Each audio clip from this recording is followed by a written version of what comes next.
por encima destes povos. Essa estrada em cima dela.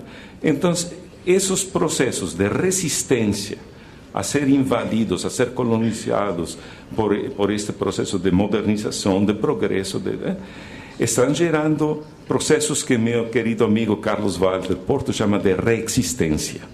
E essa reexistência implica processos de reterritorialização e, como estou falando, novas formas de relacionamento com a natureza, revisando seus modos de produção, seus modos de vida, etc.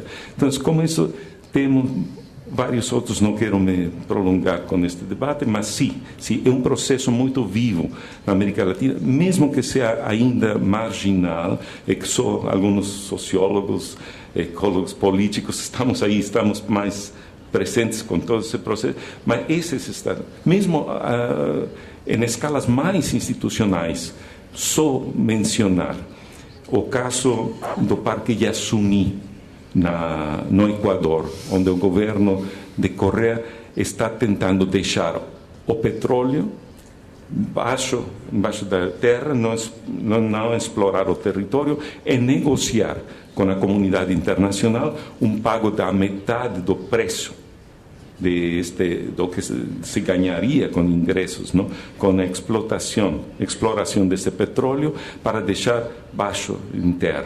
Então, isso implica a proteção dos povos indígenas aí, partindo da experiência deste grande derrame de petróleo que aconteceu muitos anos atrás aí na Amazônia, na selva amazônica equatoriana. E todas estas são diversos processos onde os povos indígenas estão reemergindo com grupos, sociedades camponesas, com processos de agroforesteria, agroecologia. Tudo isto está mudando a construção dos territórios da América Latina, combatendo as ideias que estão geradas por os mecanismos de desenvolvimento limpo, esses que pretendem preservação da biodiversidade, como falei, das florestas, só com esta funcionalidade de absorver gases de efeito estufa, que estão sendo rejeitados por os povos indígenas, porque eles acham que a biodiversidade, as florestas, são mais que uma função de equilibramento aí econômico, ecológico, como pretende o establishment mundial. São habitat, são territórios para ser, para viver, e eles consideram assim. Então, são cambios epistêmicos que entram nesse novo campo de ecologia política, mas que não é só um campo disciplinário para pesquisadores, é um campo vivo aí de disputas territoriais muito interessantes, muito importantes. Obrigada. Edivan Ferreira dos Santos.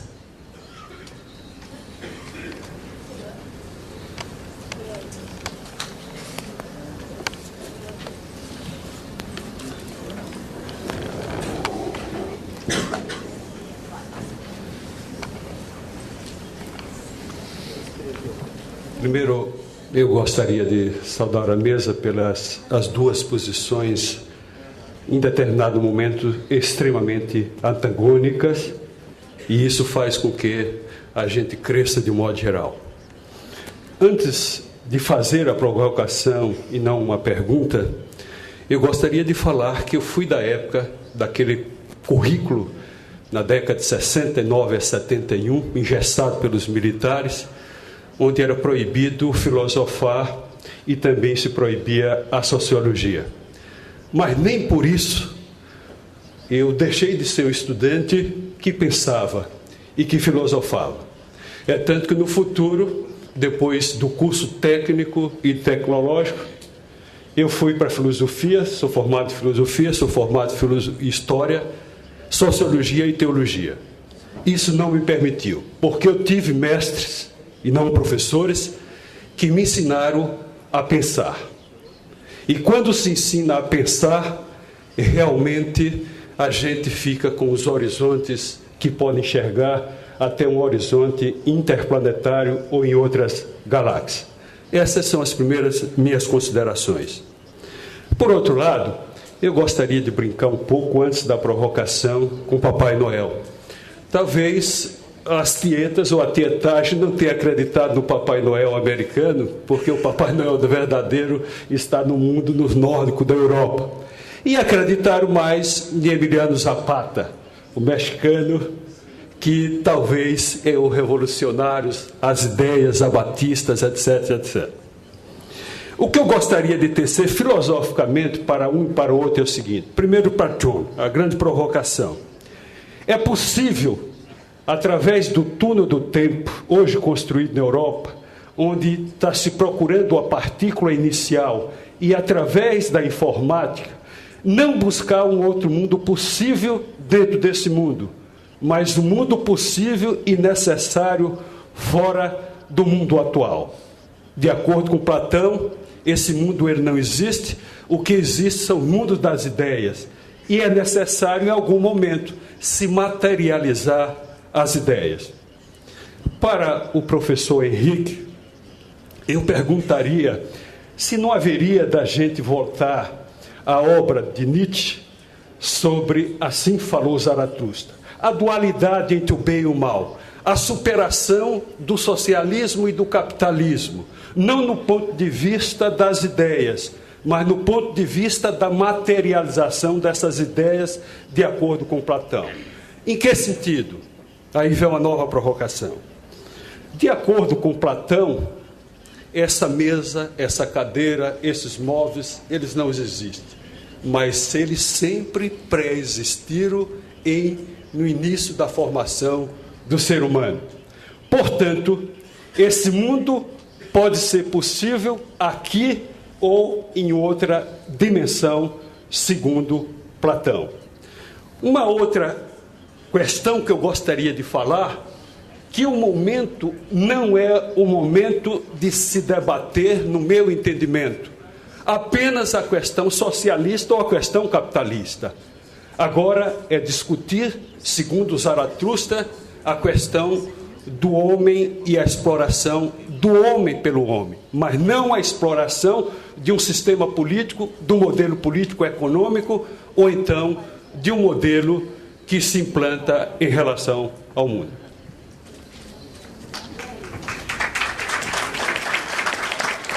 Obrigada.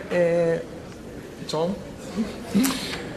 With all due respect, I think this is a conference on vocational education, and I'm not sure that we can actually discuss the Big Bang Theory and the beginning of the world. I'm certainly not an expert in that, because when I started off in education, the electron was the smallest particle known, and since that time we found many, many smaller ones. One of them may be another universe, but I will leave that up to God. So I respectfully retreat from a discussion of any more of that and try and bring the conference and discussion back to vocational education and how to do it with free and open source software.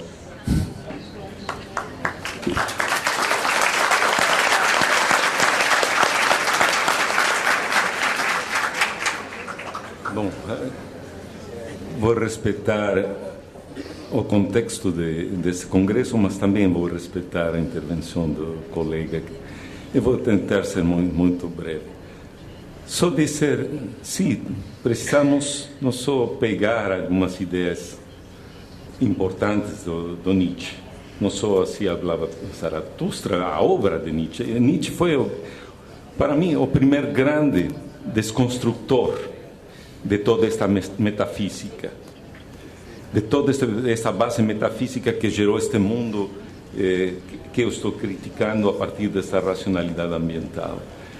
Precisamos mirar como foi construída esta vontade de poder, esse conceito fundamental de Nietzsche, e como a vontade de poder dentro do ser humano precisa ser analisada para mirar a condição humana, porque precisamos ir além desse eterno retorno do mesmo, porque estamos com esse retorno do mesmo, não somente porque temos um gene humano aí que nos leva para retornar às mesmas questões envolvidos neste desejo de poder. Devemos transformar a vontade de poder em um desejo de vida. Tudo isto faz parte desta desconstrução, desta metafísica, deste pensamento já instaurado dentro de nós, para poder sair desse mundo atrapado, é sair para esses outros mundos. É um exercício, sim, do pensamento, de um pensamento que precisa sair do cerco do pensamento já legado, heredado por nós.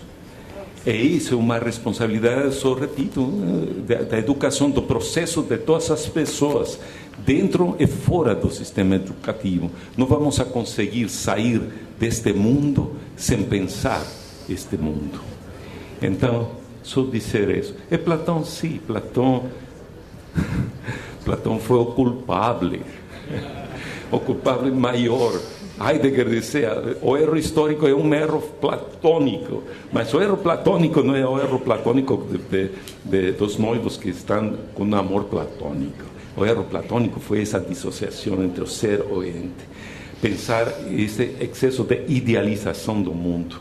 Por isso, agora, muitas teorias epistemológicas estão nesse pensamento de a reincorporação do pensamento, como passam as ideias por o corpo, por hábitos de Bourdieu, por as ideias das práticas, os imaginários das pessoas. Todo isso gera para uma problematização epistemológica, e, como falei, não vamos entrar mais nessa questão, só por respeito responder a algumas das provocações do senhor.